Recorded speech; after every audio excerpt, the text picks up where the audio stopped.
하셔서 오늘 말씀 봉독하시겠습니다. 오늘 말씀 누가복음 17장 11절입니다. 신약 페이지 124쪽입니다. 누가복음 17장 11절에서 19절까지 신약 페이지 124쪽 11절입니다. 예수께서 예루살렘으로 가실 때에 사마리아와 갈릴 사이로 지나가시다가 한 마을에 들어가시니 나병한 자 10명이 예수를 만나 멀리 서서 소리를 높여 이르되 예수 선생님이여 우리를 불쌍히 여기소서 하거늘 보시고 이르시되 가서 제사장들에게 너희 몸을 보이라 하셨더니 그들이 가다가 깨끗함을 받은지라.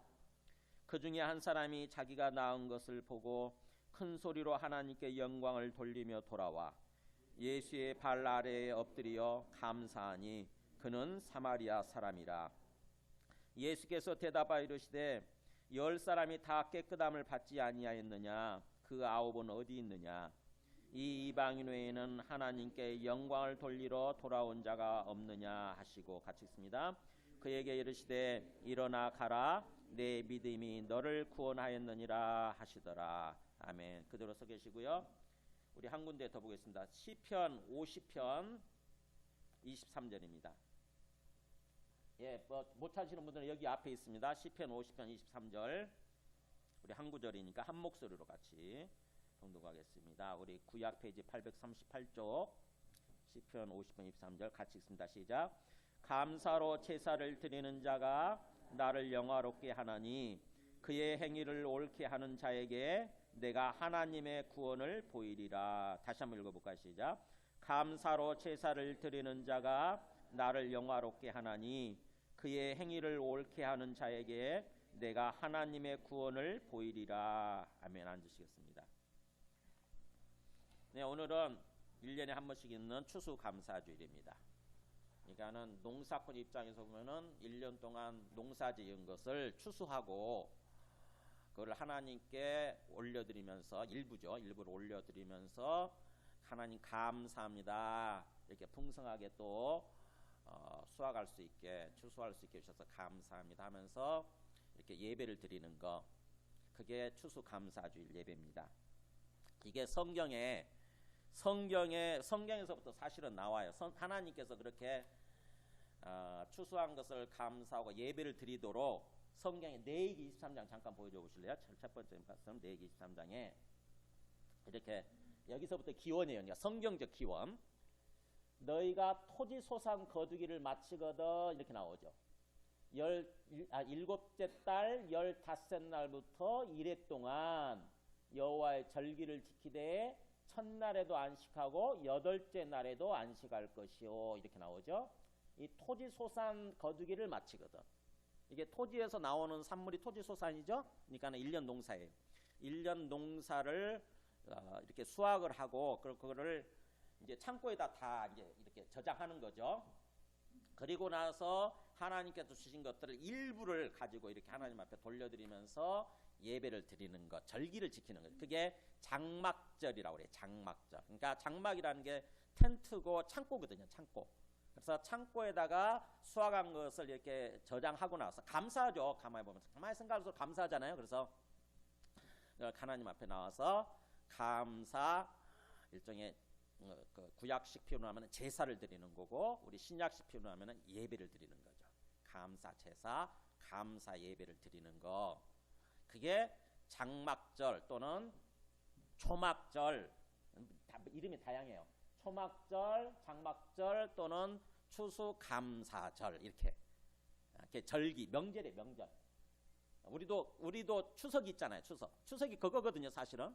그러니까 추석이라고 하는 게 추수하고 나서 우리는 조상이 주어서 감사 생각하는 거죠. 조상이 이렇게 풍성한 수확을 거둘 수 있게 해주셨다 생각하고 조상신들한테 제사 드리잖아요. 그게 추석인데 하나님을 아는 이스라엘 사람들 입장에서 보면은 조상이 준 게 아니라 하나님이 주신 거라고 생각이 되기 때문에 하나님께 감사의 제사를 드리는 거죠.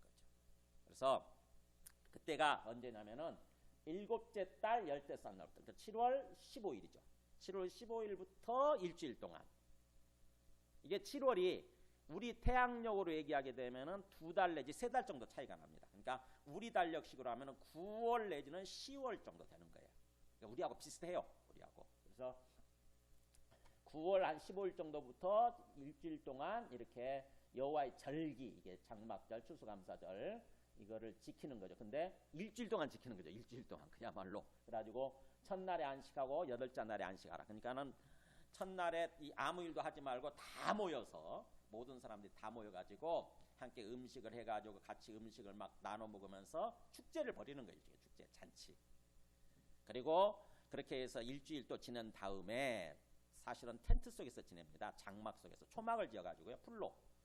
자기 집에서 편안히 살지 않고 초막을 지어가지고 그 초막에서 일주일 동안은 살아요. 왜냐하면은 그렇게 우리가 광야를 지나왔다 생각을 하고 광야를 기념하는 거예요. 이렇게 우리가 어려운 때에, 정말 어려운 시절에 하나님이 우리를 지켜주시고 우리와 함께해 주셨다고 하는 것을 기억하는 거죠.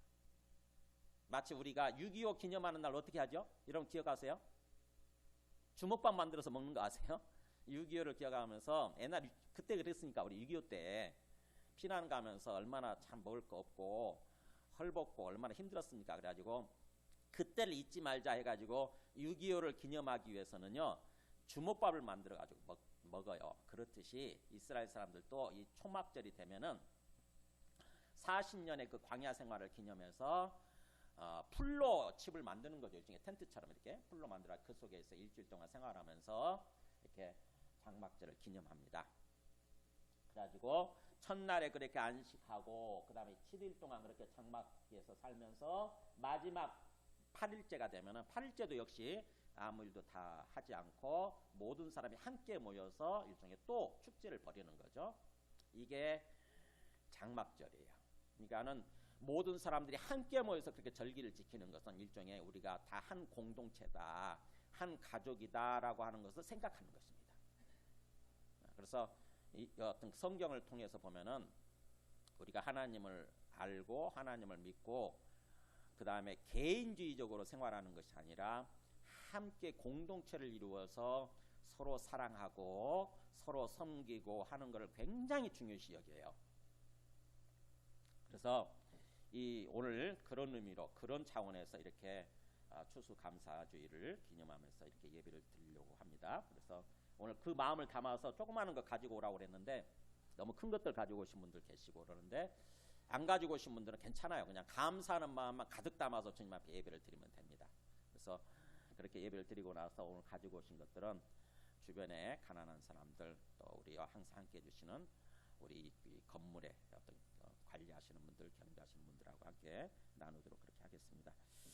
자, 오늘 이 감사주일 예배를 드리면서 감사라고 하는 게 얼마나 하나님께서 우리한테 기대하시고 또 중요시 여기는지 그거를 우리가 알아야 됩니다. 감사라고 하는 거에 대해서 예수님 믿는 것과 감사하는 게 무슨 상관이 있나 이런 생각할 수 있잖아요. 그죠? 예수님 믿으면 구원받는다고 그러고 구원은 죽어서 천국 가는 건데 감사하는 거 그게 뭐가 그렇게 중요한가? 안 해도 되는 거 아닌가? 이런 생각을 할 수도 있습니다. 근데 오늘 말씀을 통해서 찬찬히 그 예수 믿는 것과 감사의 관계, 그리고 예수 믿어서 구원받는 삶과 구원과 감사의 관계에 대해서 오늘 깨달아야 돼요. 이게 따로 떨어져 있는 것이 아니라 구원은 곧 감사고 감사는 곧 구원이라고 하는 사실을 오늘 깨달아야 됩니다. 오늘 말씀을 통해서 이 감사가 얼마나 중요한지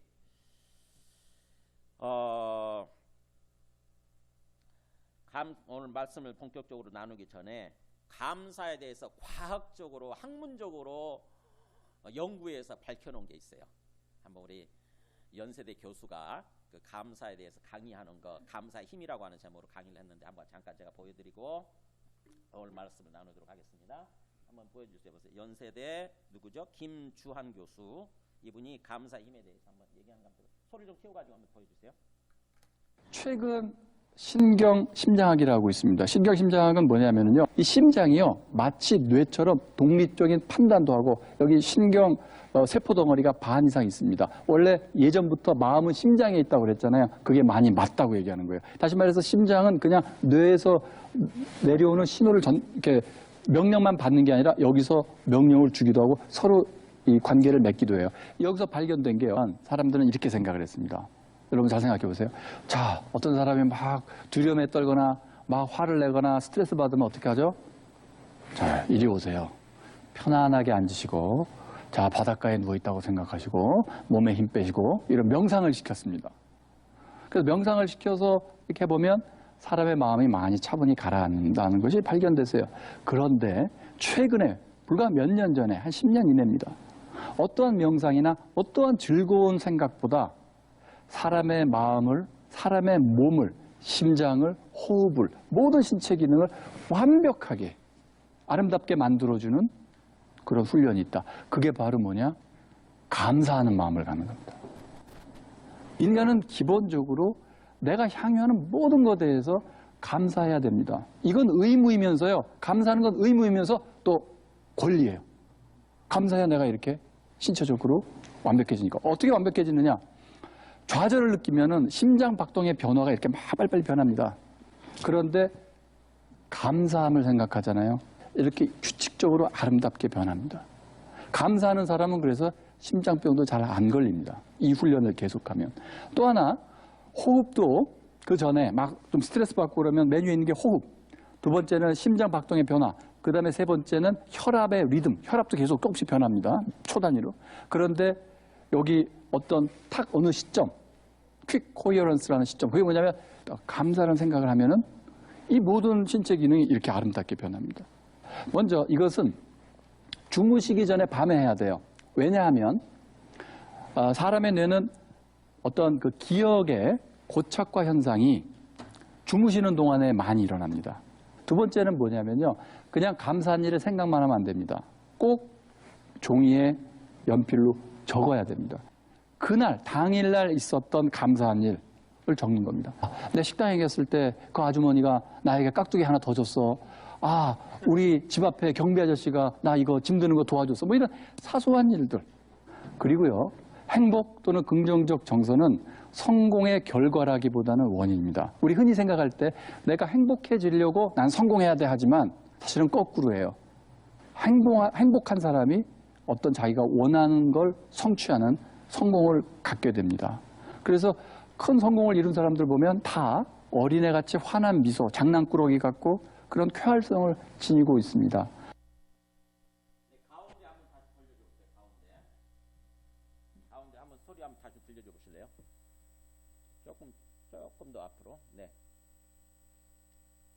가운데쯤. 사람들은 이렇게 이리 오세요. 자, 바닷가에 누워있다고 생각하시고 몸에 힘 빼시고 충분히 가라앉는다는 것이 발견됩니다. 어떠한 명상이나 어떠한 즐거움입니다. 어떠한 명상이나 어떠한 즐거움고 이런 명상을 시켰습니다. 그래서 명상을 시켜서 이렇게 보면 사람의 마음이 많이 차분히 가라앉는다는 것이 발견됐어요. 그런데 최근에 불과 몇 년 전에 한 10년 이내입니다. 어떠한 명상이나 어떠한 즐거운 생각보다 사람의 마음을, 사람의 몸을, 심장을, 호흡을, 모든 신체 기능을 완벽하게 아름답게 만들어주는 그런 훈련이 있다. 그게 바로 뭐냐? 감사하는 마음을 갖는 겁니다. 인간은 기본적으로 내가 향유하는 모든 것에 대해서 감사해야 됩니다. 이건 의무이면서요. 감사하는 건 의무이면서 또 권리예요. 감사해야 내가 이렇게 신체적으로 완벽해지니까. 어떻게 완벽해지느냐? 좌절을 느끼면은 심장 박동의 변화가 이렇게 막 빨리빨리 변합니다. 그런데 감사함을 생각하잖아요. 이렇게 규칙적으로 아름답게 변합니다. 감사하는 사람은 그래서 심장병도 잘 안 걸립니다. 이 훈련을 계속하면. 또 하나, 호흡도 그 전에 막 좀 스트레스 받고 그러면 메뉴에 있는 게 호흡. 두 번째는 심장 박동의 변화. 그 다음에 세 번째는 혈압의 리듬. 혈압도 계속 조금씩 변합니다. 네, 이게 그러니까 제일 위에가 뭐라고 그랬죠? 호흡. 그 다음에 여기 심장 박동. 그 다음에 여기가 혈압이에요. 지금 여기 이 가운데 줄거져 있는 게 이게 이제 이때부터 감사하는 거거든요. 감사하기 전에는 호흡이 막 거칠죠. 그죠? 숨소리가 굉장히 거친 반면에 감사하기 시작하면은 호흡이 안정이 되는 거예요. 그러면서 이 심장 박동도 막 불규칙하게 굉장히 거칠게 뛰다가 심장이 굉장히 균형 있게 이렇게 평안하게 뛰는 거죠. 심장이. 그러니까 얼마나 건강해지겠어요. 그죠? 그 다음에 또 이 혈압도 막 이렇게 거칠다가 막 올라가고 막 거치다가 혈압이 굉장히 균형 있게 골고루 균형 있게 이렇게 되죠. 평안해지게 감사하게 되면은 우리 몸이 그것을 그대로 반영하게 된다고 하는 거죠. 우리 몸에서 뭐 호흡으로 그다음에 심장으로 혈압으로 이렇게 나타난다고 하는 거죠. 그러니까는 자 이제 불 켜주세요. 우리가 건강하게 살고 싶어서 건강하게 살기 위해서 열심히 운동하시잖아요. 그죠? 항상 고민하고 운동만 해갖고는요 우리 건강 못 지켜요. 생각해보세요. 아무리 운동해서 건강 뭔가 할 것 같았는데 우리 마음이 무너지면 어떻게 되죠? 네, 마음이 골병들면 몸이 골병들어요. 반드시요. 현대화될수록 특히 현대화될수록 우리 어떤 정신계통의 병이 많아지잖아요. 그 원인이 뭐냐? 원인이 뭘 것 같으세요? 네, 마음이 무너졌어요. 마음이. 사람들 특히 가장 가까운 사람들과 관계 속에서 마음이 무너지면 반드시 뭔가 이렇게 마음이 무너지면 몸에 병이 나타납니다. 이렇게 몸에 특히 정신적인 계통으로 병이 나타나게 되어 있어요. 그러니까는 우리 가까운 사람들은 항상 책임 의식을 느껴야 돼. 뭔가 내 가까운 사람이 뭔가 굉장히 고통스러워하고 뭔가 병에 걸려 있다 그러면은 우리 가까운 사람들이 책임감을 좀 느껴야 돼요. 그래서 우리가 그것을 뭔가 좀 운동하는 거 좋은데 당연히 운동해야죠. 운동하는 거 좋은데 운동만 하지 마시고 운동하면서 자꾸 감사합니다. 이것저것 감사할 거를 생각하면서 감사합니다. 주님 이것도 감사하고 저것도 감사합니다. 이렇게 마음의 운동도 하셔야 돼요. 마음의 운동 항상. 몸의 운동만 하지 마시고 마음의 운동 있잖아요. 내 거 먹을 거 그래도 오늘 저녁도 굶지 않고 먹을 거 주셔서 감사합니다. 이렇게 호흡할 수 있도록 뭔가 정상적인 호흡도 주셔서 감사합니다. 걸을 수 있도록 내 발도 주셔서 감사합니다. 내 사랑하는 사람 가족도 주셔서 감사합니다. 내 이 사람도 주셔서 감사합니다. 이렇게 자꾸 뭔가 감사할 거리 생각하게 되면 참 많아요. 사실은요. 그래서 이것도 감사하고 저것도 조그마한 것부터 이렇게 아까 그랬잖아요. 우리 찬송 중에 장미꽃 감사, 장미꽃 가시 감사. 네. 장미꽃만 감사하지 마시고 장미꽃 가시도 감사하는 거예요. 이렇게 그러다 보면은 처음에는 뭐 이딴 게 감사해 이런 생각이 들었다가 나중에 진짜로 진짜 감사하구나. 진짜 이것도 감사하고 저것도 감사하네. 그러면서 감사하는 마음이 진짜로 우리 마음속에 들어요. 그래서 마음에서 우러나와서 진짜 감사하게 되는 거죠. 그러면은 우리 마음이 행복해지면서 우리 삶이 행복해지기 시작합니다. 그래서 아까 그랬죠. 사실은 성공의 감사는 행복은 성공의 결과가 아니라 성공의 원인이다. 저분이 그런 얘기를 하잖아요. 그러니까 행복해야 우리 삶이 행복해야 우리 마음이 행복한 거죠. 우리 마음이 행복해야 성공이 돼요. 진짜로. 근데 현대인들은 그 하나님을 알지 못하기 때문에 항상 거꾸로 뒤집어 생각하거든요. 현대인들의 특징이 뭔 줄 아세요? 영적인 원리와 거꾸로 생각을 해요. 항상 거꾸로. 자기 욕심이 가득하기 때문에 자기 욕심 때문에 자기 생각이 강해가지고 절대로 진리를 따라 생각하지 않고 거꾸로 생각해요. 왜곡되어 있어요. 우리 생각이. 내가 성공해야 행복하지 이런 생각을 하잖아요. 성공해야 돼. 성공하고 난 다음에 내 행복할 거야. 그렇지 않거든요. 행복할 때 진짜로 성공해야 돼. 행복할 때. 그래서 이렇게 감사의 어떤 영적 또 어떤 신앙적 이런 어떤 중요성에 대해서 생각하는 날이 이번 주 한 주간 동안 천천히 생각해 보시면서 더욱더 적극적으로 주님 앞에 나아가 감사를 표현하시기 바랍니다. 주님 앞에도 감사하고 옆에 있는 사람들한테도 자꾸 감사합니다 얘기를 하세요. 조그마한 거에도 감사합니다. 그러고 나서 그 사람들이 어떻게 달라지는가 보세요. 그전에는 막 자꾸 뭔가 잘못을 지적하고 책망하고 나무라면 될 것 같았는데 오히려 그 반대로 그 잘못을 덮어주고 받아주고 그 다음에 감사합니다. 네가 있어서 감사하다. 네가 내 자식이어서 감사하다. 그 다음에 당신 내 부모님이어서 감사합니다. 엄마 아빠가 있어서 감사합니다. 이렇게 한번 해보세요. 어떻게 변하나 그 사람들이. 오늘 말씀을 통해서 그거를 깨달으시기 바랍니다. 자, 오늘 말씀 한번 보세요. 오늘 말씀 보면은 11절에 누가복음 10장 11절에 보면은 예수님이 예루살렘을 향해서 가시면서 사마리아와 갈릴 사이로 지나가시다가 그 지역이 어디든 상관없어요. 어떤 마을에 들어가시게 됩니다. 12절에 보니까 어떤 마을에 들어갔더니 그 마을이 어떤 마을이었냐면은 나병 환자 10명이 있는 거예요. 나병 환자. 나병 환자 뭔지 아시죠? 우리 몸에 어떤 손발이 무너지고 문드러지죠. 그다음에 코도 없어지고 막 눈도 문드러지고 이런 어떤 그런 그 문둥병이에요. 문둥병. 옛날에는 문둥병이라고 돼 있었는데 지금은 이제 나병으로 고쳐져 있죠. 그래서 문둥병 환자 10명이 모여 있는 거예요. 근데 그 사람들이 예수님이 그 마을을 지나가신다고 그러네요. 소문이 들린 거예요. 예수님이 아마 일부러 지나가셨겠죠. 그 사람들을 치료해 주시기 위해서. 그러니까 이 사람들이 예수님에 관한 소문을 그동안 들었거든요. 예수님을 만나면 병이 치료된다더라. 이런 소문을 들은 거예요. 그러니까 어떻게든지 예수님을 만나보고 싶은 생각이 들겠죠. 그죠? 그렇지 않습니까? 우리 삶의 숙제들이 있잖아요. 우리 삶의 여러 가지 고민거리들, 문제들이 있잖아요. 근데 그 문제 해결책이 어디 있다더라. 그러면 어떻게 합니까? 우리는 길을 쓰고 가는 거죠. 거기 가야죠. 당연히. 그죠? 그 사람이 만나야 되고. 이 문둥병자들도 예수님을 만나면 병이 치료된다는 소문을 들었거든요. 그러니까 예수님을 만나야 되는데 문제는 뭐냐? 문둥병 환자가 되면은 사람들한테 가까이 접근하지 못하게 돼 있어요. 우리도 그랬죠. 우리도 옛날에 격리시켰잖아요. 저 순천 애왕원 가면은 그 격리시킨 나병 환자촌 있지 않습니까? 거기 가면은 많이 교훈을 얻어요. 한번 가보세요. 지금도 그 흔적들이 있으니까. 그래서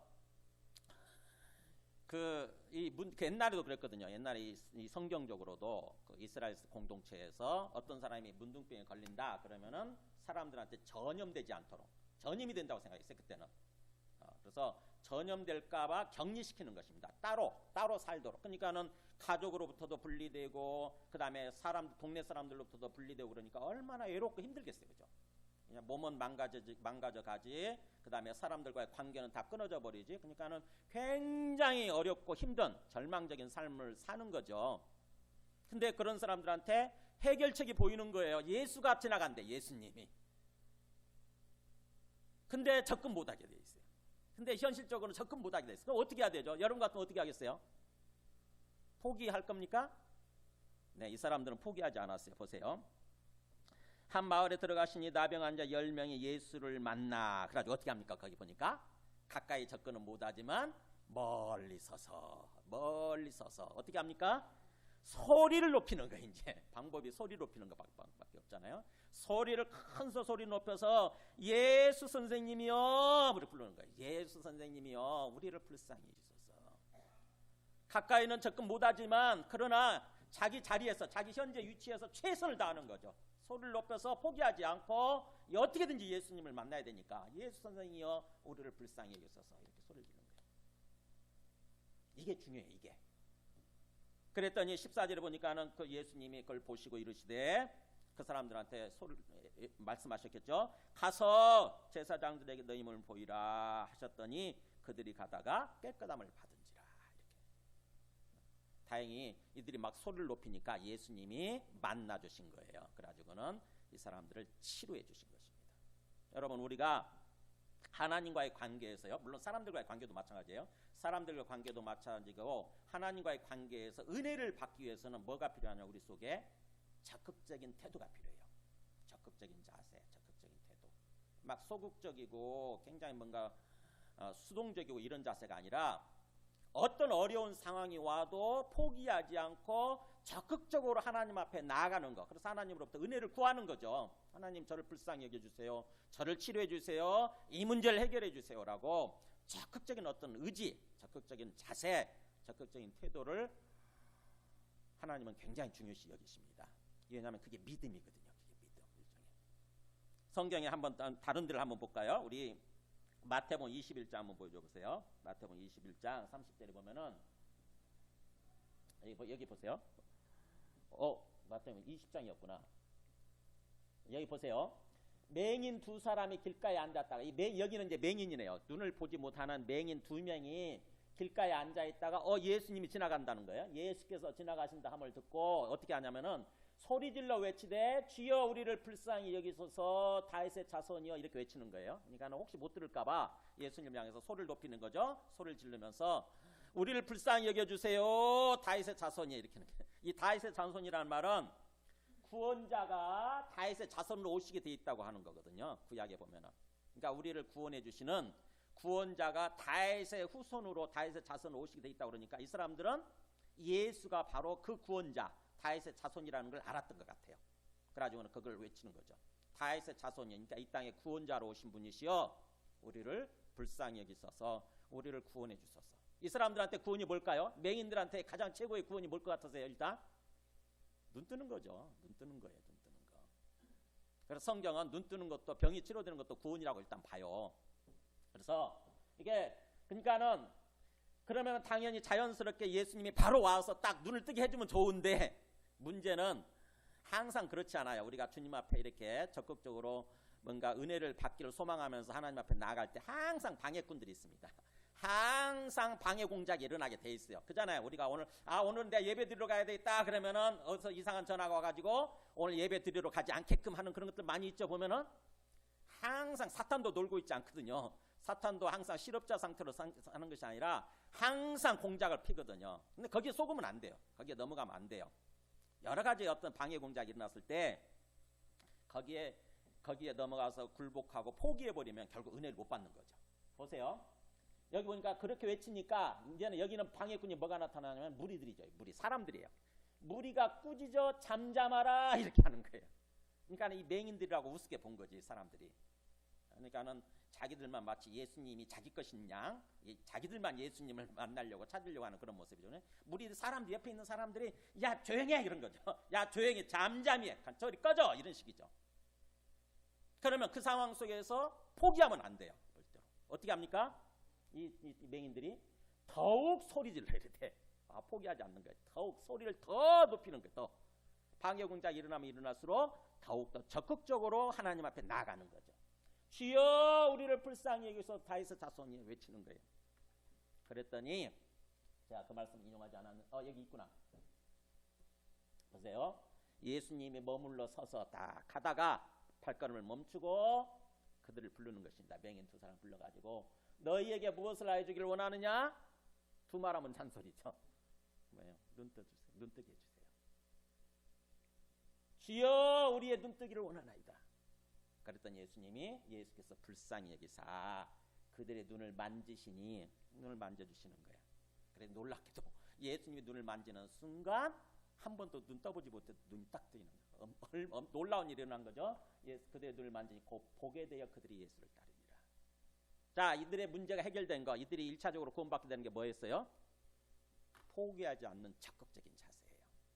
어려운 상황이 와도 하나님 앞에 나아가는 데 있어서 포기하지 않고 적극적으로 나아간 것입니다. 한 군데 더 볼까요? 마태복음 15장 22절에 여기는 가나안 여자예요. 이방인 여자죠. 유대인이 아니고 하나님을 모른다고 할 수 있는 가나안 여자가 그 지경, 그 지방에서 나와서 가나안 여자들이 살고 있는 이방 땅이죠. 거기서 나와서 소리를 지릅니다. 주 다윗의 자손이여 나를 불쌍히 여기소서 내 딸이 흉악하게 귀신 들렸나이다. 자, 이 여인의 문제는 뭐예요? 딸 문제예요. 딸 문제. 딸이 귀신 들렸어요. 그러니까 어떻게든지 딸이 정신이 건강하게 되고 온전하게 되고 치료되어야 되니까. 근데 예수님의 소문을 들은 거죠. 그래서 그 멀리 자기 사는 곳에서 예수님 있는 곳까지 나온 거예요. 굉장히 일단 기본적으로 적극적인 의지가 있죠. 나와가지고 예수님을 향해서 내 딸 좀 치료해달라고 지금 한 거죠. 근데 그런 상황 속에서 예수님이 선뜻 해주시는 것이 아니라 보세요. 예수는 한 말씀도 대답하지 아니하시니 아무 말씀이 없으신 거예요. 그 딸을 데리고 와라 아니면 내가 딸을 치료해주겠다 하시는 게 아니라 왜인지 모르지만 예수님 아무 말씀 안 하고 가만히 계시는 거예요. 근데 그때 또 제자들이 보세요. 제자들이 와서 청하여 말하되 예수님을 향해서 요청하는 거예요. 뭐냐면은 그 여자가 우리 뒤에서 소리를 지르오니 그를 보내소서. 자, 누가 방해 공작합니까? 제자들이야. 이 얄미운 제자들. 뭔가 그 불쌍한 여자가 와서 그러면은 적극적으로 아이고 저 여자 불쌍합니다. 좀 치료해 주세요. 저 여자 딸을 치료해 주세요. 이렇게 해야 될 판인데 하나님을 안다고 하는 하나님을 믿는다고 하는 이 제자들의 모습이 항상 이런 모습이죠. 우리들도 이런 삶을 살 수 있어요. 우리 기독교인들도 예수 믿는다고 하면서 참 세상 사람들 뭔가 불쌍하게 살아가는 사람들 보면은 그들이 치료될 수 있도록 그들이 치료되고 회복되어질 수 있도록 어떻게든지 주님께로 인도하려고 하는 그들을 불쌍히 여기고 사랑하려고 하는 그런 삶을 살아야 되는데 우리 항상 우리들만의 니그를 펼치는 사람들이 있죠. 보면은 막 저리 가라고 막 이런 식으로 뭔가 내치는 그런 사람들 있잖아요. 제자들이 좀 그런 모습인 거죠. 그럴 때 이 여자가 그걸 포기하지 않습니다. 그 어려운 상황 속에서 포기하지 않고 보세요. 여자가 와서 예수님한테 이제 절까지 하네요. 절하면서 이르되 주여 저를 도우소서 이렇게 하는 거예요. 정말 저를 도와주세요. 간절히 뭔가 자기를 납작 엎드리고 하는 거죠. 그 다음에요. 그랬더니 예수님이 보세요. 그러면 그 정도 되면 또 예수님이 뭔가 해주실 것 같은데 그렇지 않습니다. 보세요. 대답하여 이르시되 자녀의 떡을 취하여 개들에게 던짐이 마땅하지 아니하니라. 와, 들으면 굉장히 기분 나쁠 수 있는 소리 하죠. 뭐예요? 지금 이방 여자, 가나안 여자가 와서 우리 딸 좀 치료해 주세요 그랬는데 뭐예요? 예수님이 속담이죠. 그때 당시에 속담이에요. 이게 사람들의 속담.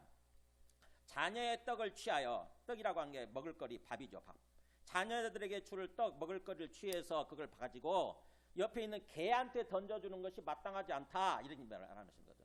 당연하죠, 그죠? 그건 지극히 당연한 얘기 아닙니까? 누가 자녀가 먹을 거를 그거 가지고 개한테 던져줄 사람이 어디 있어요? 근데 이 말은 무슨 말이에요? 사실은 바로 내가 기본적으로 유대인들을 구원하기 위해서 왔기 때문에 이제 유대인들한테 은혜를 베풀어야지 이방 여자인 너한테 은혜를 베푸는 것이 마땅하지 않다, 지금 이 얘기를 하시는 거거든요. 그러면 포기할 만도 한데 이 여자가 포기하지 않습니다. 보세요.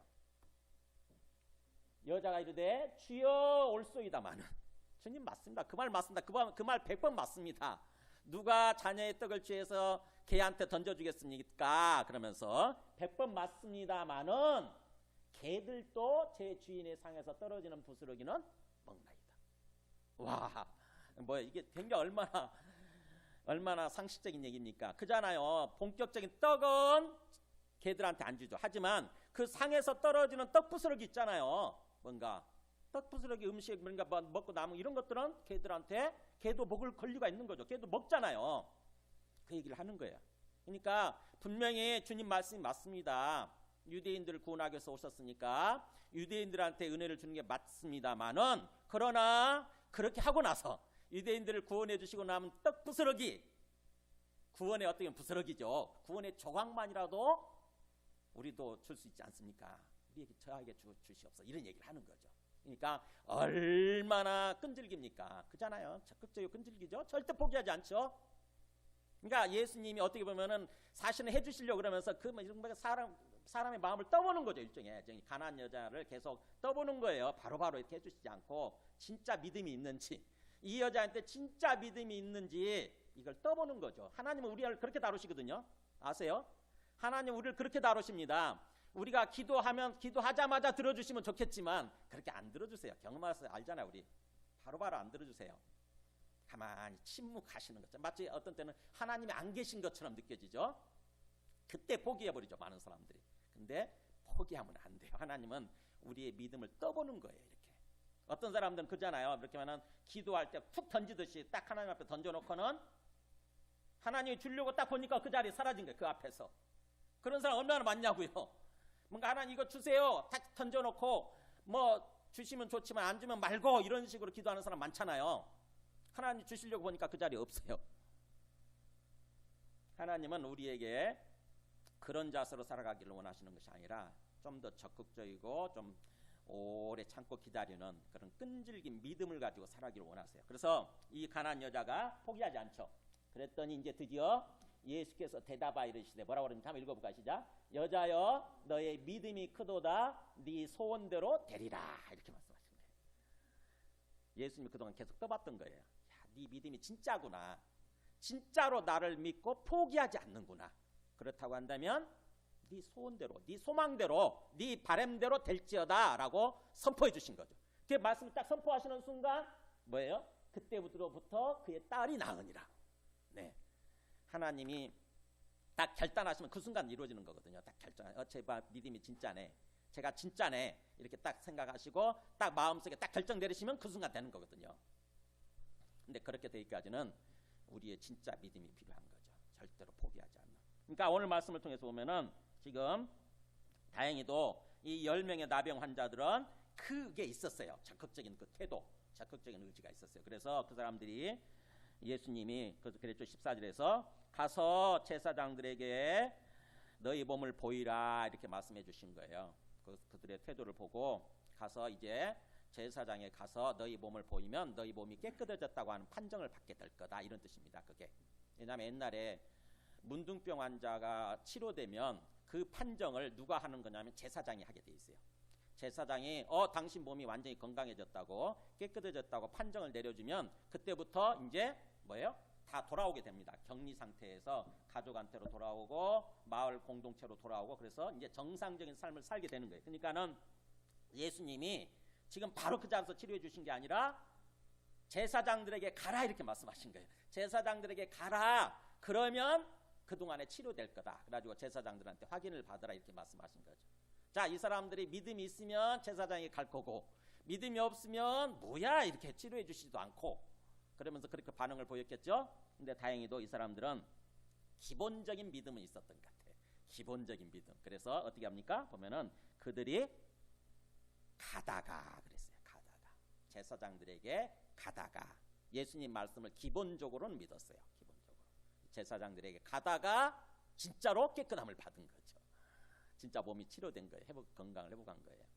자, 그렇다고 한다면은, 자, 우리 입장에서 한번 생각해보세요. 우리가 우리의 평생 수건이 해결됐어요. 예수님으로 말미암아 우리의 평생 수건이 해결됐다 그러면 우리는 어떻게 해야 됩니까? 당연히 기본적으로 인간관계에서 어떤 사람으로 인해서 내가 은혜를 받았으면 보통 우리는 어떻게 생각해요? 어떻게 해야 됩니까? 당연히 감사할 줄 알아야 되겠죠, 그죠? 감사하는 거. 우리가 그렇잖아요. 우리가 누구한테 자판기 커피라도 이렇게 대접하고 그랬으면은 그 사람으로부터 뭘 기대하냐면은, 아이고 감사합니다, 이런 표현 하나 듣기 기대하잖아요, 그죠? 그러면은 그런 말을 들으면 내 마음이 더 행복해지면서, 주는 입장인데 행복해지죠? 행복해지면서 더 큰 것을 주고 싶은 생각이 안 듭니까? 그잖아요. 사람이라는 게 그런 거예요. 인격적인 존재라고 하는 거는요, 내가 어느 순간에 마음이 뭔가 이상한 마음이 들어가지고 다른 사람한테 베풀 수 있어요. 뭔가 이렇게 내 시간도 드리고 내 재물도 물질도 드리고 가지고 베풀 수 있어, 섬길 수 있어. 근데 거기에 대해서 그 사람이 적극적으로 아이고 막 그걸 굉장히 기뻐하면서 감사하는 반응을 보이잖아요. 그러면 이상하게 내가 더 행복해져. 더 마음이 행복한 마음이 커지면서 더 주고 싶고 막 그러는 거예요. 근데 그 사람이 그 정반대의 반응을 보이잖아요. 그거 받았어도 막 그러냐는 막 그게 뭐 대단한 식으로 이제 아무 말 없어요. 아무 반응이 없어. 그럼 어떻게 되죠? 조금 기분이 나쁘죠. 그죠? 조금 기분이 나빠. 그리고 더 이상 뭔가 해주고 싶은 생각이 없어지죠. 그죠? 자, 어제 결혼식장을 갔는데 종로 토요일이라 그런데 엄청 막히더라고요. 네, 저기 한남대교를 건너서 길이 그게 바뀌었더라고, 코스가. 그러니까는 갑자기 코스가 바뀌어가지고 옆에 있는 차들이 3차선에 있는 차들이 다 2차선으로 들어오는 거예요. 저도 이제 2차선에 들어서. 근데 사람들이 모르고 막 달려가다가 마지막 부분에 가서 막 2차선으로 끼어드는 거야, 사람들이. 자기들도 놀랬겠지. 근데 제가 입장에서 그치, 이 사람들 얼마나 당황했겠냐 이런 생각이 드니까 다 양보를 해주고 싶더라고요. 그래서 차 열어야 되는데 막 이렇게 양보를 해줬어요. 그러면서 어떤 사람은 고맙다는 식으로 불을 깜빡깜빡 해주는 사람이 있고, 어떤 사람은 당연하다는 식으로 아무 반응 없이 그냥 가요. 제 마음이 달라지더라고요. 깜빡깜빡 해주는 사람한테는 정말 행복한 거예요. 행복한 거예요. 아이고, 저 사람이 감사를 표현하는구나. 더 해주고 싶고. 근데 그렇게 해줬는데 전혀 무반응을 보이고 가는 사람 있잖아요. 기분이 좀 나빠지더라고. 사람이 감사할 줄 알아야지, 이런 생각이 드는 거예요. 감사할 줄 알아야지. 하나님도 마찬가지입니다. 하나님도 우리의 똑같은 인격을 가지고 계신 분이세요. 그래서 하나님 우리한테 기본적으로 은혜를 베풀어 주시지만, 은혜를 베풀어 주시고 나서 우리한테 좀 기대하시는 게 있어요. 감사하는 마음에 감사할 줄 아는 거. 그러면 우리가 하나님께 그걸 받고 감사하잖아요. 그러면 하나님은 더 큰 은혜를 우리한테 베풀어 주시는 거예요. 기뻐가지고, 행복해가지고. 지금 보세요. 15절에 보면은 10명이 다 깨끗함을 받았죠. 예수님이 그렇게 깨끗하게 해주시고 나서 예수님의 기대하는 마음이 나오죠. 그 사람들한테 뭘 기대하셨는가 보세요. 15절에 보니까 그 중에 한 사람이 자기가 낳은 것을 보고 큰 소리로 하나님께 영광을 돌리면서 돌아와. 한 사람만 돌아왔네요. 10명이 다 깨끗함을 받았는데 한 사람만 돌아와가지고 큰 소리로 하나님께 영광을 돌리면서, 자 16절에 예수의 발 아래 엎드려. 너무 감사하니까 발 아래에 딱 엎드리면서 어떻게 합니까? 거기 감사합니다. 감사를 표현하는 거예요. 근데 놀랍게도 그는 사마리아 사람인 거예요. 이 사람이 이 한 사람이 사마리아 사람이라고 강조하는 이유는 나머지 9명은 유대인이라는 의미거든요. 유대인. 그러니까는 예수님이 17절에 그죠? 예수께서 그걸 보면서 대답하여 이르시되 10사람이 다 깨끗함을 받지 아니하였느냐. 예수님은 알고 계시거든요. 10사람을 자기가 다 깨끗하게 해주시고 건강하게 회복시켜 주셨다는 걸 알아요. 그 10사람이 다 깨끗함을 받지 아니하였느냐 수사의문 형식으로 얘기하는 거죠. 이게 당연한 말이니까 수사의문 형식으로. 그런데 그 9은 어디 있느냐 질문하신 거예요. 다 9은 어디 갔느냐. 나머지 9명 어디 갔느냐. 내가 분명히 10사람은 다 깨끗하게 해주었는데 은혜를 베풀었는데 9명은 다 어디 가고 18절에 그렇죠. 이 이방인 외에는 하나님께 영광을 돌리러 돌아온 자가 없느냐. 이 사마리아에서 한 사람 이방인, 나머지 9명은 유대인이라는 의미예요. 유대인들 다 어디 갔느냐. 9명. 이 사마리아 사람하고 유대인들하고 비교하게 되면은 유대인들은 하나님을 아는 사람들이죠. 기본적으로 그죠. 유대인들은 기본적으로 하나님을 아는 사람이고 사마리아 사람은 하나님을 모르는 사람이에요. 우리식으로 얘기하면 9명은 교회를 다니는 사람들이고 1명은 교회를 안 다니는 사람들이에요. 그랬다가 은혜를 받은 사람이야. 그냥 얼떨결에 끼어가지고 거기에. 그러면 우리가 당연히 상식적으로 생각할 때는 교회를 다니는 사람은 더욱더 적극적으로 당연히 하나님 앞에 나와서 감사할 것 같잖아요. 근데 그 사람들은 다 어디 가버리고 다 가버렸어요. 어디로 가고. 교회를 안 다녔던 사람, 그냥 얼떨결에 은혜 받은 사람, 이 사람만 나와서 하나님 앞에 나와서 하나님 감사합니다 인사를 표시하는 거예요. 감사합니다. 그러니까 예수님이 보실 때 한정 마음이 아프신 거죠. 한탄하시는 거예요. 이게 내가 10명을 다 깨끗함을 주지 않았느냐, 깨끗함을 받게 하지 않았느냐. 근데 9명 다 어디 갔느냐. 이 이방인 사마리아 사람 외에는 어디 갔느냐. 다 어디로 가버렸느냐. 예수님이 너무 마음 아프셔가지고 한탄하시는 거죠. 그러면서 그 이방인 사마리아 사람을 향해서 감사할 줄 아는 그 사람을 향해서 19절에 그죠. 19절에 그 얘기 이르시되 뭐라고 그럽니까? 거기 읽어볼까 시작. 일어나 가라. 네 믿음이 너를 구원하였느니라. 어떻게 하십니까? 분명히 다 몸이 치료됐으니까 다 구원받았다고 생각을 했는데 어떻게 됐습니까? 이 사람한테는 새로운 구원을 선포하시는 거예요. 지금 다 똑같아. 분명히 다 깨끗함을 받았죠. 다 몸이 치료됐어요. 문둥병으로부터. 근데 이 사마리아 사람한테는 문둥병 병을 몸에 육체의 몸을 치료해 주신 것뿐만 아니라 이제 구원을 선포하시는 거예요. 일어나서 가라. 네 믿음이 너를 온전히 구원으로 인도했다. 이렇게 이제. 그렇다고 한다면은 이 구원은 바로 뭐냐면은 온전한 구원이에요. 우리 요한복음식으로 얘기하면 뭡니까? 하나님과 함께 더불어서 이제 살아가는 삶의 구원이에요. 하나님이 주님 되셔서, 하나님이 항상 주님 되셔서 항상 함께 해주시고, 그래서 그를 지켜주시고, 그 다음에 그를 보호해주시고, 그 다음에 그의 필요를 채워주시고, 그래서 그 마음속에 기쁘게 만들고 평안하게 만들고 행복하게 만드는, 정말 주님과 함께 살아가는 그 삶, 그 삶을 선포하시는 것입니다. 주님께서 사마리아 사람한테 이 감사할 줄 아는 이 사마리아 사람을 향해서 진정한 구원, 어떻게 보면은 온전한 구원을 선포 주시는 거예요. 그러니까 주님께서 10명을 치료해 주시고 나서 10명한테 기대했던 게 뭐냐면은 사실은 마음속에 갖고 있었던 게 바로 이걸 주기를 원하셨거든요. 사실은요. 몸을 치료해 주시는 정도가 아니라 진정한 온전한 구원, 이걸 주기를 원하셨던 거죠. 그러고 나서 그 사람들 치료해 주시고 나서 기다렸던 거지. 사실은 이 사람들이 진짜 감사할 줄 아나, 감사할 줄 아나, 이거를 기다리고 지켜보고 계셨던 거죠. 우리가 오늘 이 말씀을 통해서 하나님이 얼마나 감사를 중요시 여기는지, 우리한테 그 감사의 반응, 감사의 태도를 이렇게 기대하시고 기다리고 계시는지 그거를 깊이 생각하고 깨달아야 됩니다.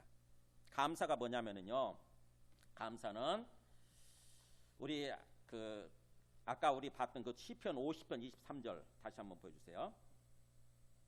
감사의 영적 의미, 신학적, 성경적 의미에 대해서 성경을 통해서 깊이 깨달아야 돼요. 하나님이 직접 말씀하시는 거예요. 감사로 제사를 드리는 자가 나를 영화롭게 하는 거다. 그러니까 제사라는 게 예배지요. 우리 신학적인 어떤 지금 신약적인 표현으로 하면은 예배예요. 감사로 예배를 드리는 자가, 예배는 뭐냐면 하나님 앞에 나와서 하나님 앞에 내 마음을 드리는 게 예배지요. 내 마음을 제물로 올려드리는 게 이게 예배예요. 그래서 하나님을 만나고 하나님 앞에 내 마음을 이렇게 올려드리는 거죠. 그 예배인데, 그렇게 감사하는 마음으로 그렇게 예배를 드리는 자가 하나님을 영화롭게 한다. 영화롭게 한단 말은 뭔가 영화가 빛이죠. 빛이 충만한 모습이 되는 거예요. 빛이 영화인데, 즉 하나님을 하나님 되게 만든다 뜻이에요. 하나님을 영광스럽게 만든다. 하나님을 빛나게 만든다 이런 뜻이에요. 그러니까는 사람들이 나와서 감사하는 마음으로 막 하나님께 예배를 드리면 하나님이 하나님 되심이 드러나는 거예요. 하나님이 높아지고 하나님이 영광스럽게 되는 거예요.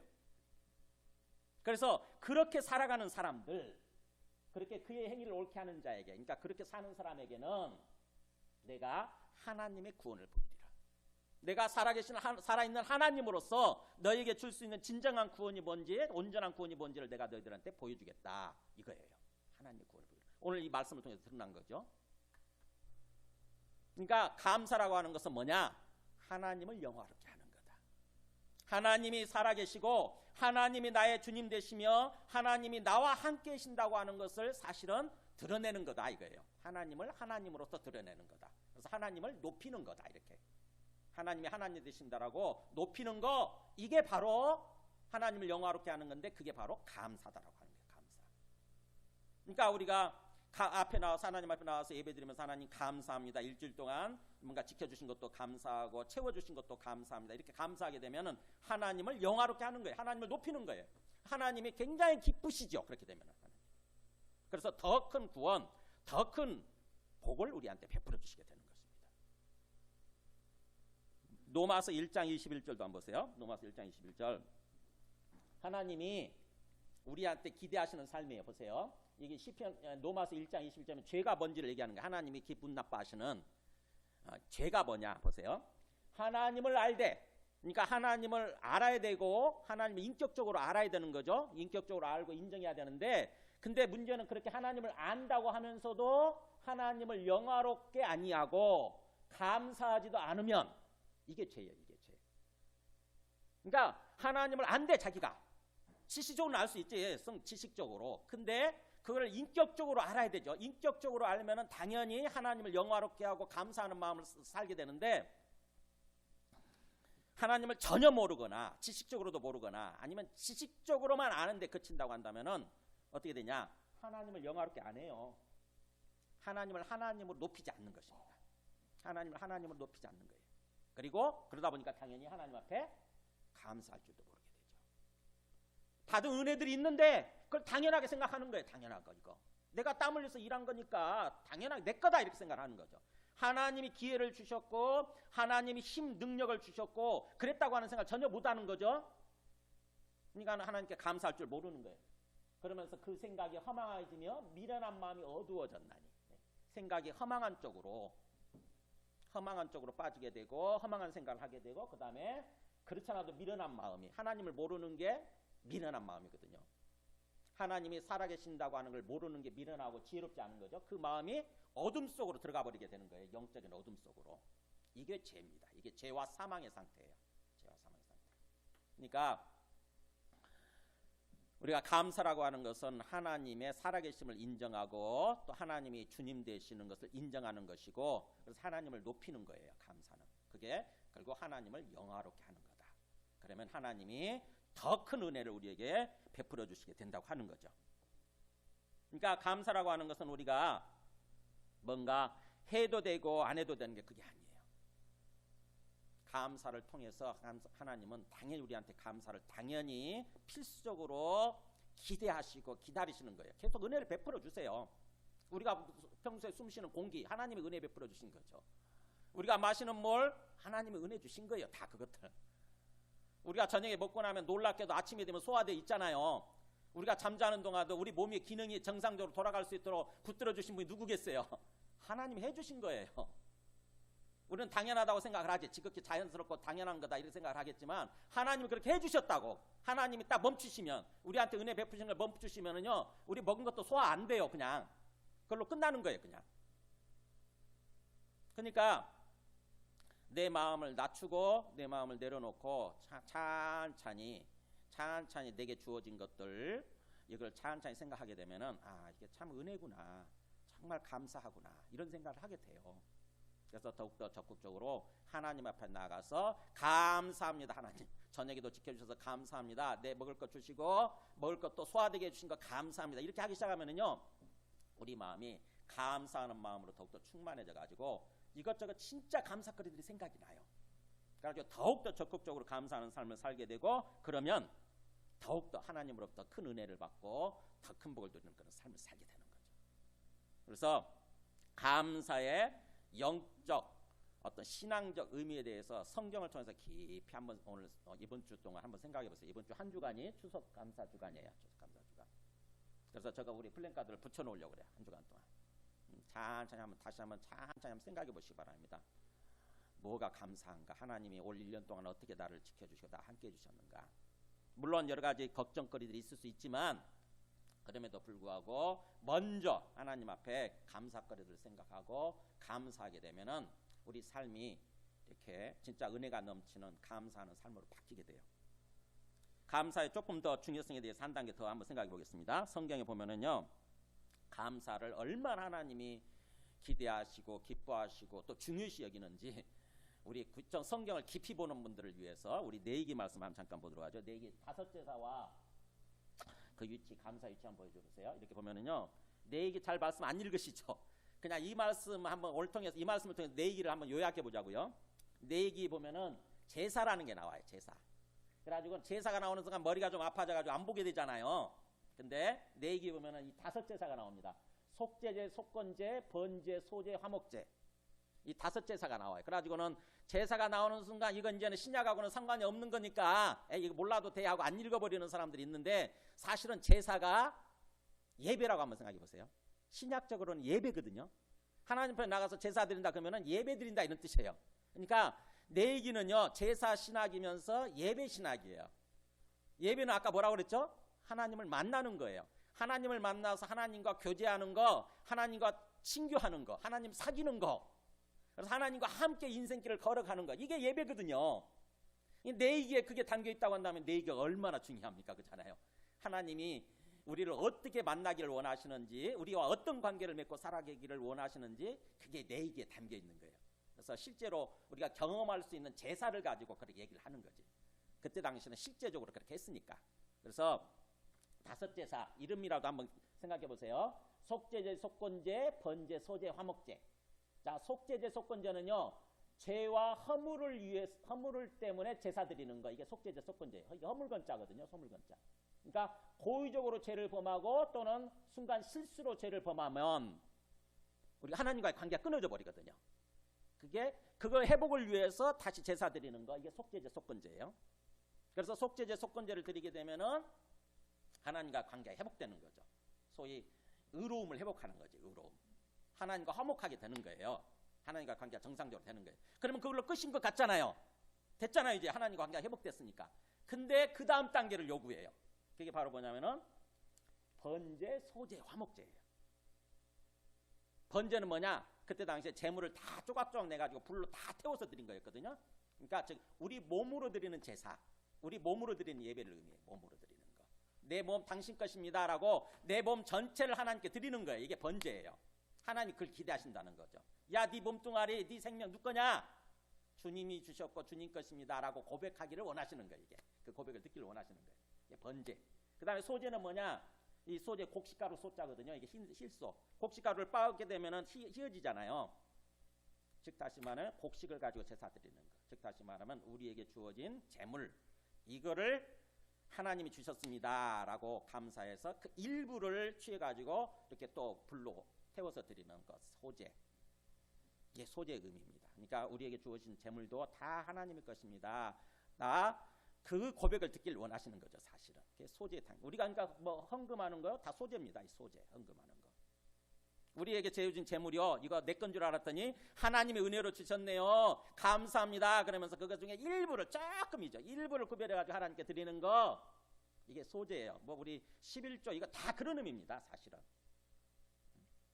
그래서 소제, 하나님은 그걸 원하세요. 그래서 그 다음에 화목제, 마지막 단계가 화목제예요. 화목제는 뭐예요? 화목하는 거잖아요. 그래서 이렇게 다 제사를 여기까지 소제까지 드리고 나면 이제 하나님과 관계가 완전히 한 몸이 되는 거예요. 한 몸. 마치 신랑 신부가 한 몸이 돼서 살듯이 마지막 사랑의 최종 결론은 신랑 신부가 돼서 한 몸이 돼서 사는 거잖아요. 그렇듯이 하나님과 우리 관계도 한 몸이 돼서 사는 거예요. 영적으로. 이게 화목제입니다. 근데 그 화목제에 마지막 제사, 화목제 마지막 단계죠. 그 화목제에 뭐가 들어갔냐면 여기 바로 여기 한번 보세요. 그 화목제 내용의 마지막 단계 화목제사에 여기 이게 들어가 있어요. 이게 감사제. 자원제, 서원제 이 세 가지. 그러니까 생각해 보세요. 하나님이 제사를 통해서 하나님과 우리 관계를 딱 기대하시면서 화목제를 마지막 화목제까지 드리기를 원하시면서 그 화목제의 내용 중에 감사를 집어넣은 거예요. 감사제, 자원제, 서원제. 그러니까 뭐예요? 하나님은 얼마나 감사를 중요시 여기고 차원 높은 신앙이죠. 진짜 차원 높은 신앙. 우리 차원 높은 수준 높은 신앙이에요. 우리 제 문제만 해결되어지고 그러면 됐다는 식으로 이제 내 마음대로 사는 게 이 속죄제 속건제까지 단계예요. 이게 여기까지 신앙은 속죄제 속건제까지 신앙은 내 제 문제만 해결됐으면 됐지 뭐, 이제 죽어서 지옥 안 가고 천국만 가면 됐지 뭐 라고 생각하면서 사는 사람들, 낮은 단계 신앙이죠. 그러나 이제 좀 더 하나님이 그 마음을 아는 거지. 우리의 몸 전체, 우리의 삶 전체를 원하시는 거구나.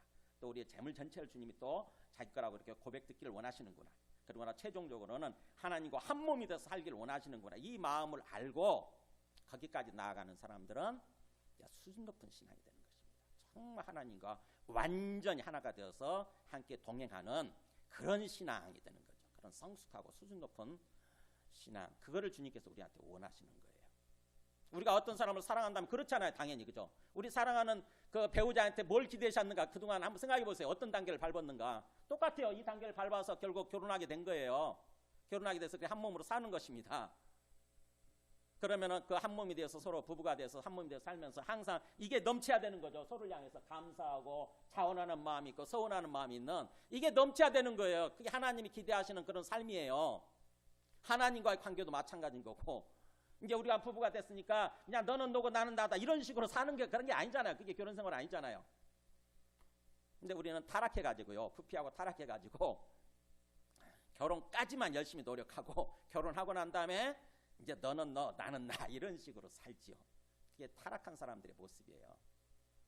하나님은 이렇게 우리에게 수준 높은 단계, 좀 성숙한 단계를 원하시는 거예요. 수준 높은 관계, 성숙한 관계를 원하시는, 그게 바로 감사가 그 모습이라고 하는 것입니다. 그러니까 하나님께서 계속 우리한테 필요를, 기본적인 은혜를 채워주시죠. 계속 부어주시고 그 다음에 기대하시는 거지. 기다리시는 거야. 저 사람이 감사할 줄 아나 모르나 이렇게 감사하기를 바라시죠. 그래서 감사하는 순간 뭐예요? 하나님은 기다렸다는 듯이 더 큰 은혜, 더 큰 축복을 우리한테 베풀어 주시게 되는 것입니다. 주님 안에서 진짜 행복하고 진짜 형통하고 진정한 의미에서 성공적인 삶을 살아가게 만드시는 거예요. 그렇기 때문에 언제 어떤 상황 속에서도 우리는, 하나님은 우리에게 기뻐하기를 원하세요. 이제 감사하기를 원하세요. 우리 데살로니가전서, 우리 잘 알고 있는 말씀 한번 보여줘 보세요. 데살로니가전서 5장 16, 18절 한번 읽어볼까요? 시작. 항상 기뻐하라, 쉬지 말고 기도하라, 범사에 감사하라. 이것이 그리스도 예수 안에서 너희를 향하신 하나님의 뜻이니라. 명쾌하게 나오죠? 하나님의 뜻. 그리스도이신 구원자로 보내주신 예수님 안에서 우리가 삶을 사는 거잖아요. 근데 그 그리스도이신 예수님 안에서 우리를 향한 하나님의 기대, 하나님의 뜻이 뭐냐? 이 세 가지. 항상 기뻐하면서 사는 거, 그 다음에 쉬지 않고 기도하는 거, 그 다음에 범사에 감사하는 거. 아이고, 하나님의 뜻이 뭔지 모르겠네? 아니, 여기 있잖아요. 하나님 뜻이 명확히 나와 있어요. 딱 못 박아져 있어요. 하나님이 살아계시고 그 하나님이 나의 주님 되심을 믿는다. 그러면은 어려운 상황 속에서도 우리는 마음이 기뻐할 수 있어요. 마음이. 그래서 기뻐하라. 그 다음에 또 뭐예요? 하나님 앞에 기도하는 삶을 살 수 있어요. 하나님 그걸 기대하세요. 하나님 대화하기를 원하신다고. 우리하고 교제하기를 원하신다고. 기도는 교제고 대화예요. 교제는 대화. 그러니까 진짜로 우리가 살아계시고 그분이 나와 함께 계시는 그런 하나님을 인격적으로 믿는다, 실제적으로 믿는다고 한다면은요, 기도라고 하는 것은 지극히 당연한 거예요. 지극히 그냥 우리 호흡하듯이 지극히 당연한, 항상 우리가 그 하나님 앞에 나가서 교제하고 하나님과 대화 나누고 이러는 게 지극히 당연하잖아요. 기도가 무슨 어떤 우리 필요할 때만 요청하는 어떤 그런 청구서 내미는 그런 게 아니에요. 기도라고 하는 것은 하나님과 대화하는 것입니다. 하나님이 우리와 교제하기를 원하시고 우리와 사귀기를 원하세요. 그 삶을 위해서 우리를 부르신 거야. 사실은 내가 너와 함께 교제하고 싶다, 내가 너와 함께 사귀기를 원한다. 그게 구원이에요. 그게 구원. 우리가 하나님 앞에 나가서 하나님과 항상 교제하면서 사는 거, 그게 요한복음식으로 말하면은 영생의 삶인 거고, 그게 구원입니다. 죽어서 천국 가는 게 전부가 아니에요. 구원은 이 땅에, 오히려 이 땅에서의 정상적인 삶에 초점이 맞춰져 있어요. 하나님과 관계를 회복하고 하나님과 우리가 영적으로, 어떻게 보면 영적으로 관계가 회복되어져서 하나님과 항상 교제하면서 함께 삶을 사는 거, 그게 기도예요. 그러니까 쉬지 말고 기도해라. 그 다음에 마지막에 범사에, 모든 일에 항상 감사해라. 모든 일에 좋을 때만 감사하는 게 아니고, 사실은 조금 상황이 어려울 때도, 나쁠 때도 감사해라. 이게 하나님의 뜻이다라고 하는 거죠. 아이고, 감사가 안 나오는데요. 내 마음이 감사해야 감사하지요. 네, 그거는 우리 자신을 동물 취급하는 거예요. 동물은 본능에 따라 삽니다. 본능에 그냥 자기 감정이 그러면 감정대로 살죠. 본성대로. 그러나 사람은요, 신적인 의지를 갖고 있어요. 하나님을 닮은 존재예요. 즉 다시 말하면 우리의 감정이 좀 힘들어도, 우리 마음이 힘들어도 우리에게는 의지가 있거든요. 의지가 있어요. 그래서 우리가 잘못하면 부모님이 종아리 걷어 해가지고 종아리 회초리 때리죠. 근데 회초리 맞으면서 어떻게 할 수 있어요? 부모님 감사합니다. 내 잘못을 깨우쳐 주셔서 감사합니다. 나를 올바른 삶으로 인도해 주셔서 감사합니다라고 눈물 뚝뚝뚝 흘리면서도 부모님께 감사할 수 있어요. 그게 우리 인간이에요. 하나님은 우리한테 그렇게 살기를 원하세요. 상황이 좋을 때만 뭔가 좀 감사하다가 좀 상황이 어려우면은 그냥 감사 뚝 그쳐버리고 오히려 불평하고 원망하는 그런 존재, 그런 삶을 살아가기를 원하시는 것이 아니라 힘들 때도 감사하기를 원하세요. 그럴 때에 우리 빌립보서 4장 마지막 말씀 보겠습니다. 빌립보서 4장 6절. 여기 위에 읽어볼까요? 시작. 아무것도 염려하지 말고 다만 모든 일에 기도와 간구로 너희 구할 것을 감사함으로 하나님께 아뢰라. 그 다음에 제가 밑에 읽겠습니다. 그리하면 모든 지각에 뛰어난 하나님의 평강이 그리스도 예수 안에서 너희 마음과 생각을 지키시리라. 천천히 생각해 보세요. 우리가 좋을 때만 감사하다고요?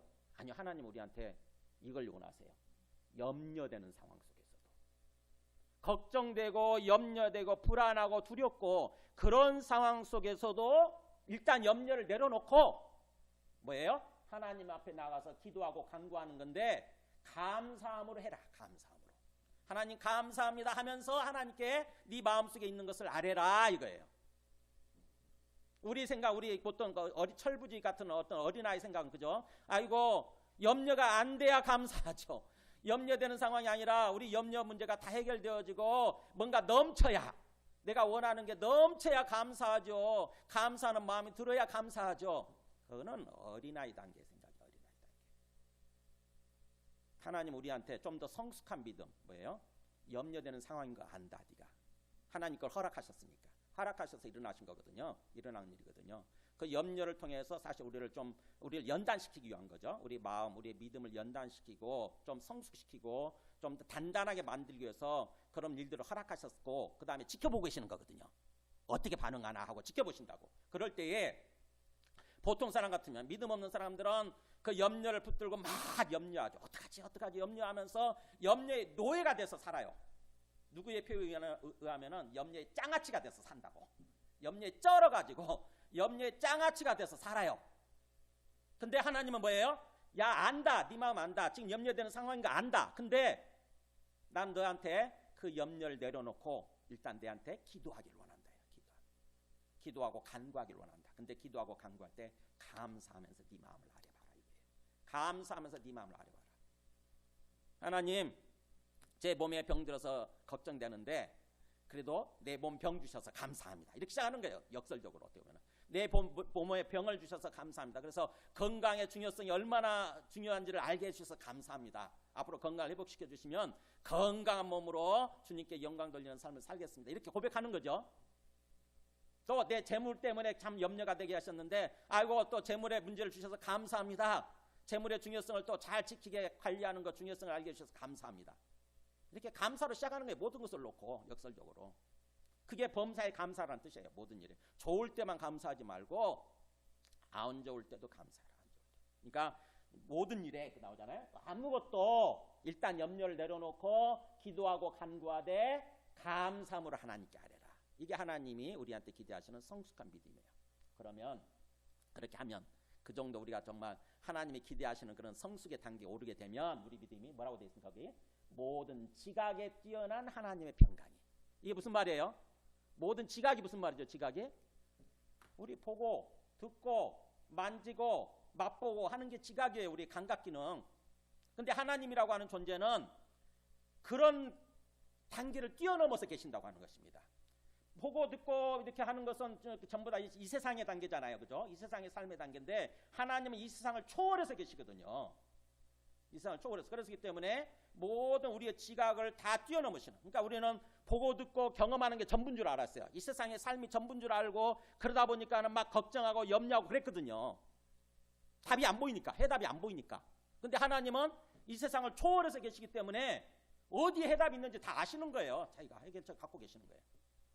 그래서 우리가 그렇게 감사함으로 하나님께 나가서 기도하기 시작하면은 모든 지각을 뛰어넘어서 계시는 하나님께서 평강으로, 그런 뜻이에요. 우리 마음의 평안함으로 우리 마음과 생각을 지켜주신다는 것입니다. 우리 마음에 평안을 주시고요. 우리의 생각에 평안한 생각을 하게 만들고 삶이 바뀌어요. 우리 마음의 생각, 마음이 바뀌면서 영적인 관점이 바뀌면서 마음이 바뀌고 그러면서 삶이 바뀌어요. 삶이. 주님은 우리에게 그런 삶을 원하시는 거예요. 지금 여러분이 걱정하고 고민하는 게 뭔지를 한번 생각해 보세요. 참 내 마음이 지금 저도 고민은 굉장히 걱정되는 게 있어요. 자칫하게 되면은 그 걱정의 노예가 되겠더라고요. 지금 보니까는. 주님이 걱정되는 상황일수록 주님은 우리한테 원하시는 건 뭐예요? 그 걱정을 허락하셔놓고 걱정거리를 허락하시고 나서 어떻게 하나 지금 보고 계시거든요. 하나님 눈물 뚝뚝 흘리면서도 하나님 감사합니다. 이 걱정거리 주셔서 감사합니다. 이렇게 하기를 원하시는 거예요. 그게 해결책이에요. 그게 해결의 길이에요. 감사가 마스터키입니다. 여러분, 감사가 마스터키 역할을 하는 거예요. 우리 영적인 문제를 해결할 수 있는 마스터키 역할을 하는 것입니다. 믿음이 없고 신앙이 어린 사람들은 감사 전혀 생각지도 않고 완전히 염려하고 걱정하고 또 사람들에 대해서 미워하고 원망하고 또 하나님을 향해서 불평하고 원망하고 계속 그런 삶을 살게 되겠죠. 그래가지고는 그것에 완전히 악순환으로 들어가는 거죠. 내가 불평하고 원망하면 해결이 됩니까? 한번 생각해 보세요. 불평하고 원망하면 해결이 됩니까? 해결이 안 되고 오히려 악순환에 빠지거든요. 죄와 사망의 구렁텅이로 빠져요. 근데 거기서 탈출하는 방법은 뭐예요? 그런 벙커에서 탈출하는 방법은 그냥 감사를 날려드리는 거야. 주님 앞에. 주님 감사합니다. 그러면 우리 마음에서부터 빛이 비치고요. 우리 마음에 생명의 빛이, 기쁨의 빛이 비쳐요. 그러면서 회복되기 시작합니다. 우리 마음이 회복될 때 우리의 몸이 회복되고요. 우리 몸과 마음이 회복이 될 때 우리의 관계가 회복되고 우리의 삶이 회복되고 하는 일들이 회복돼요. 하는 일들이 형통하게 됩니다. 그래서 진정으로 우리가 주님 안에서 행복한 삶, 복된 삶을 살아가게 되는 것입니다. 그래서 우리 감사가 그야말로 이번 한 주간만 감사를 생각하는 게 아니라 사실은 감사가 좀 인격화되고 생활화될 필요가 있어요. 우리 목표는 항상 조그만 일에도 감사합니다. 조그만 일에도 항상 감사합니다. 이렇게 그렇게 한번 해보세요. 주위 사람들한테, 주변 사람들한테도 조그만 일을 갖고 달고 감사합니다. 심지어는 당신 옆에 계시니까 감사합니다. 이렇게라도 한번 해보세요. 그러면은 그리고 나서 그 사람들이 어떻게 바뀌나 한번 보세요. 바뀝니다. 반드시 바뀝니다. 반드시 바뀌고 그러면서 우리 놓여져 있는 삶의 상황이 바뀌고 우리 삶이 바뀌는 걸 보게 될 거예요. 그전에는 막 내가 다그치고 뭔가 불평하고 막 이렇게 해도 안 됐는데 놀랍게도 감사합니다 하기 시작하면 바뀌어요. 함께 우리 찬송하고 기도하겠습니다.